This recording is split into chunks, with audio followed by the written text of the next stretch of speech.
I think the longer you shoot photography and the more cameras that you try throughout your life, the more you will start to seek novelty in your experience, which could lead you to a camera like the one we are discussing today.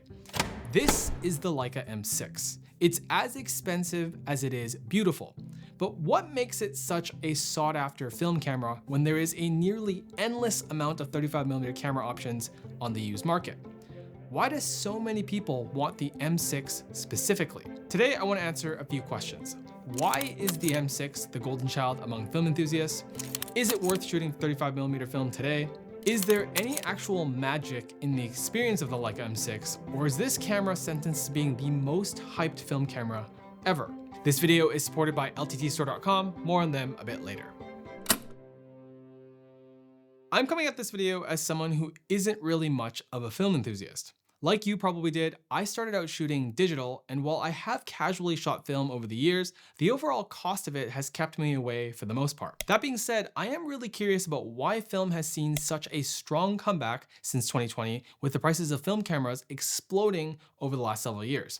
To put this in perspective, a fairly good condition copy of the Leica M6 cost between 800 to 1500 USD pre-2020. And yet now you'll often find a good condition Leica M6 going for between 2,500 up to 4,000 USD, depending on condition, version, and accessories. This M6 reissue I have on loan from Leica goes for $7,000 on B&H right now and is regularly sold out. So why is a luxury film camera from the 80s so beloved by so many people who shoot film that Leica even brought it back to production in 2022 at the peak of film's resurgence? The cynical answer is that they were just cashing in on a trend, but that still doesn't answer why the M6 specifically, because it's not even the most recent film camera they released before they moved to digital. The Leica M6 sits in an interesting spot in Leica's history of cameras. The Leica M5 before it was largely a commercial failure since it made quite a few radical changes to what M shooters at the time were used to. Then the Leica M7, which was released in 2002 when production of the M6 stopped,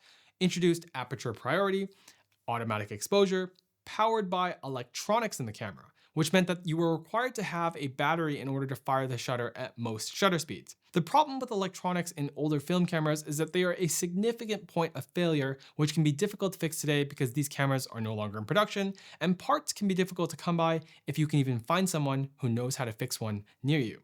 This leaves the Leica M6 in a bit of a sweet spot historically. With the unattractive M5, more complex electronics that could fail in the M7, and the older Leica M3 and M4 not having built-in light meters, meaning you had to rely on the Sunny 16 rule, a hot shoe mounted light meter, or a separate handheld light meter in order to judge your exposure, none of which are ideal depending on your workflow preference. This makes the mostly mechanical design of the M6 quite compelling if you want to shoot film today. With the exception of the battery, which drives the comparably simple electronics that serve to make the light meter function accurately, even if your light meter battery dies on the M6 while you're shooting, you can still technically keep using the camera at all shutter speeds. The additional hope with a mostly mechanical design is that you aren't subject to the same ticking time bomb failure rates of a camera that includes complex electronics that are several decades old. There are a few other benefits as well. The M6 is praised for having a fairly large 0.72 times rangefinder with a good amount of lens frame lines available in it. And if you have followed the channel for any period of time, you will probably know that I think the M-mount lens ecosystem has some of the most interesting lenses available of any camera system. M-mount at this point is also one of the oldest lens systems that still has lenses produced for the mount even today. This makes buying into M-mount a solid investment as far as lens ecosystems go, because M-mount is also very adaptable to basically any modern mirrorless camera, so even if you change systems, all your lenses could still transfer over easily. The lenses within the M-mount system are also very compact since it's made up of mostly primes that don't have things like stabilization motors and autofocus, which would force the designs to be much larger. So if you like your setup to be as small as possible, you get that in spades with an M-mount camera. This brings me to my next question. Is it actually worth paying a significant premium for a camera like the M6? Let's break down the cost of the setup I used, including the film I shot. So assuming you consider the average cost of a good condition used Leica M6 Classic, this setup costs about $3,000 USD for the camera, with lenses having a very wide range anywhere from $650 up to $6,000 USD for a 28mm lens, depending on if you go with a budget option like a Thypox Samira or Leica's Summicron, which brings this setup total anywhere between $3,500 up to $9,000 USD.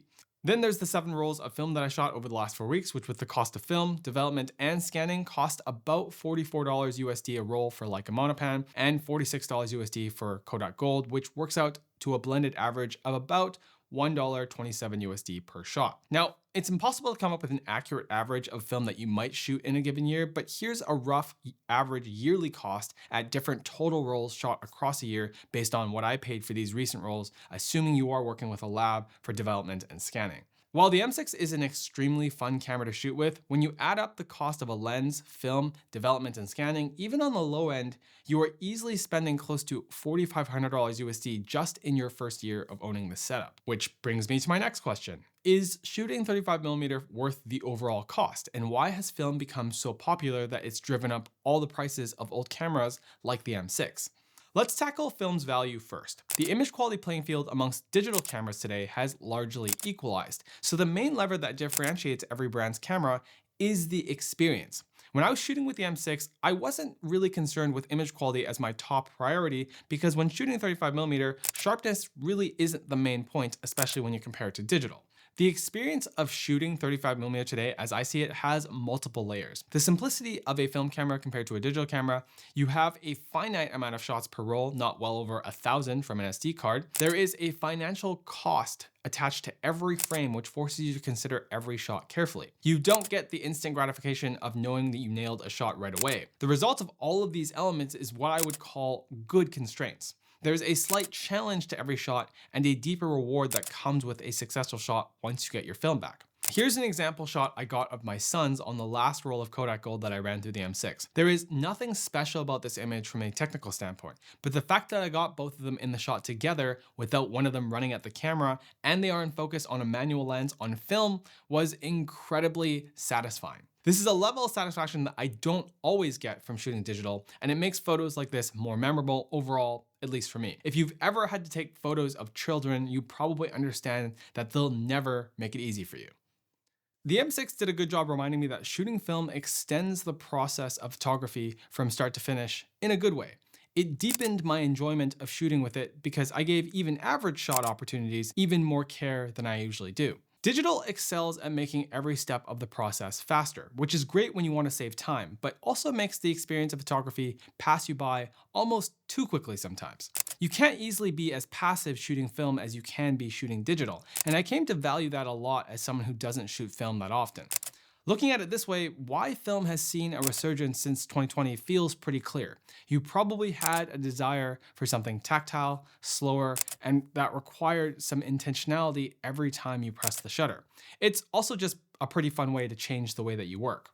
You can also choose how hands-on you want to be with each step of the process. If being hands-on with your work is the kind of thing you prefer, you will probably also appreciate the brand new LTT Precision Screwdriver Kit from LTTstore.com. This is a smaller, compact version of their original Precision Kit that includes 31 bits that cover a wide range of common use cases. The bits themselves have a longer shank design for getting at screws that are recessed by design. The set also comes with a 4mm bit, so you can use these bits with any other existing screwdriver, like this Prismatic screwdriver I have from LTT. The detachable lid is both magnetic and has dividers for keeping your screws organized as you take them out of a device. This is particularly useful for any device that has different length screws throughout its design, like a laptop. The driver is made from anodized aluminum and also comes with this additional crossbar that gives you even more leverage for any tough to remove screws. The orange end cap also makes for an excellent fidget toy when you want a distraction. All of this is housed in a case that has a footprint smaller than your typical smartphone, making this entire kit easy to take with you anywhere. I keep this kit in my car at all times since remembering to pack a dedicated camera tool when I'm out for a smaller shoot is something I forget all the time. If you'd like to learn more about the LTT Precision Multi-Kit, you can scan this QR code or click the first link in the video description.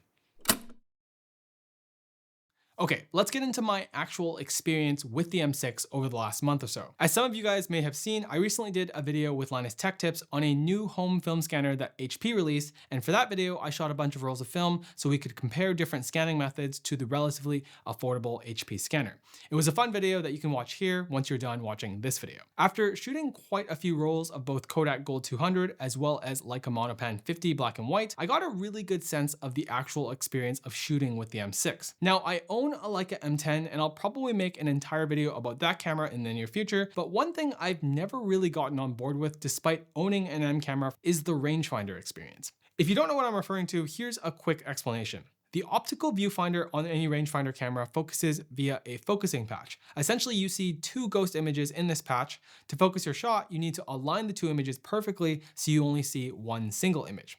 Once you do, you know your shot is in focus. You also see your lens's frame lines in the same optical viewfinder, and the frame lines change based on what lens you have attached, assuming your lens is properly coupled. So what are the supposed benefits of shooting images via a rangefinder? The first is that you can see your scene outside of just the frame of your lens, which can help with anticipating when to press the shutter. There is also no blackout to the system when you press the shutter since you are viewing your scene optically and not through the lens. Most rangefinders are also quieter than traditional SLR cameras from back in the day, and these cameras were also generally smaller since they didn't have to incorporate a mirror. However, all of these benefits can more easily fall away now that the majority of us use modern mirrorless cameras. My main issue with the rangefinder experience on a digital camera like my M10 is that it's just plain slower in a way that doesn't make the shooting experience better. There's a few reasons for this. On a digital camera, it's very easy to get into the habit of shooting until you know you have the shot that you want. Also, since digital cameras have much higher exposure flexibility, since you can change ISO on the fly, when you shoot with a lens at a wide aperture like f2, focusing on a subject with the focusing patch, which is fixed to the center of the frame, then reframing your shot can still lead your shot to be slightly out of focus depending on the context because the lens will have moved from the position you grabbed your focus slightly. This doesn't always happen, but it can definitely be a problem. Close focus on a rangefinder is also more difficult depending on the lens that you're using, and when there's the option to seeing your image through the lens with an EVF like there is on my M10, it just gives you that much more confidence that you got your shot when it's digital. My experience of the rangefinder on the M6 though was actually quite a bit better, and I can see why the rangefinder system made a ton of sense in the film era. For one, most people who shoot film are probably more careful with when they press the shutter because every shot costs you money. A methodically slow approach is rewarded on film.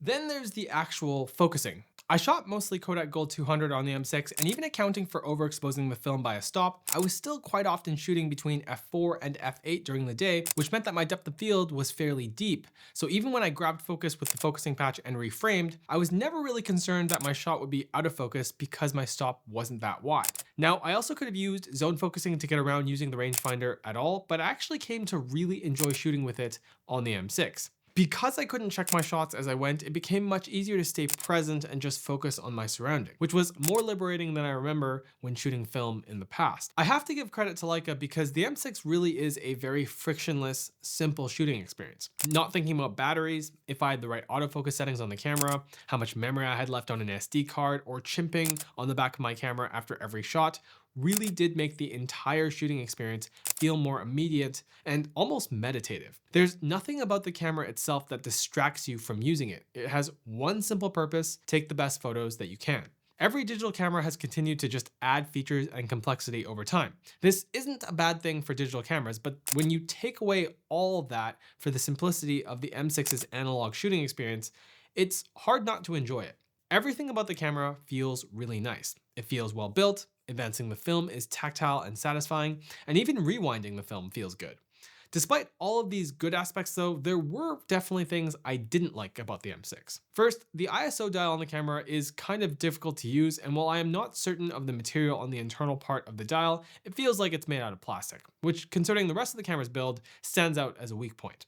The shutter speed on this camera is also only 1/1000th of a second, which is pretty slow even amongst film cameras from the 80s. For example, for less than half the cost of the M6, the Nikon FM2 had a shutter speed of 1/4000th of a second. So for a lot less money, you could have more control over your depth of field, even in the daytime, with that camera. And that's just one example of many 35mm film cameras that exist on the used market.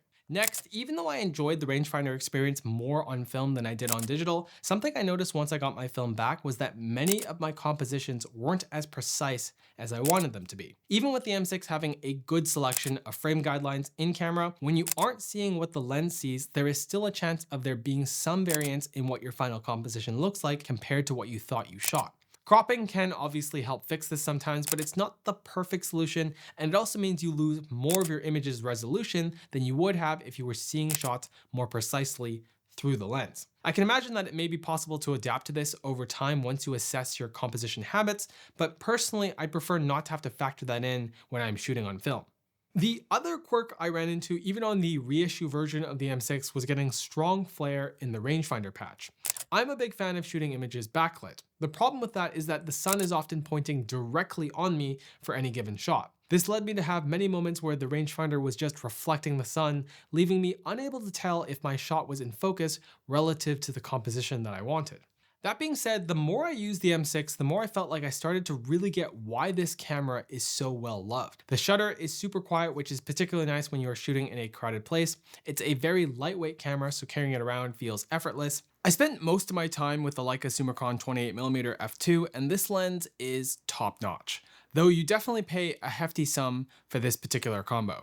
Thankfully, there are good budget options these days for M-mount lenses as well. I also shot some photos using the Thypox Tamir 35mm and the Light Lens Lab 50mm Speed Pancro, both of which are much more affordable lenses for the M system, and they still have quite a nice look in my opinion. The last question remaining then is, does the Leica M6 live up to all of the hype? It really depends on what you value when it comes to your photography experience. There's a lot to love about the Leica M6, and I understand why it's gotten so much praise over the last few years. It's beautifully handmade, with a shooting experience that is as nice as the aesthetic of the camera itself, for the most part. However, do I believe you can get 80% or more of the shooting experience with a different film camera while paying a lot less? Yes. Unless not having M-mount lenses is a strong deal breaker for you, I think a lot of why I love the experience of the M6 can also be attributed to just coming back to shooting film in general. This definitely won't be my last video that I make exploring film. The longer you do any sort of craft like photography, the more you probably desire your tools to have a great aesthetic and be as intentionally engineered as the work you hope to produce with them. If you have a strong appreciation for the M-mount lens ecosystem like I do, and you like the idea of shooting with a rangefinder, the M6 is a top contender, if you can stomach the price. It's without a doubt a luxury purchase, so you'll have to decide if you think it's worth it, but this camera is really fun and lives up to the hype. Thanks for watching.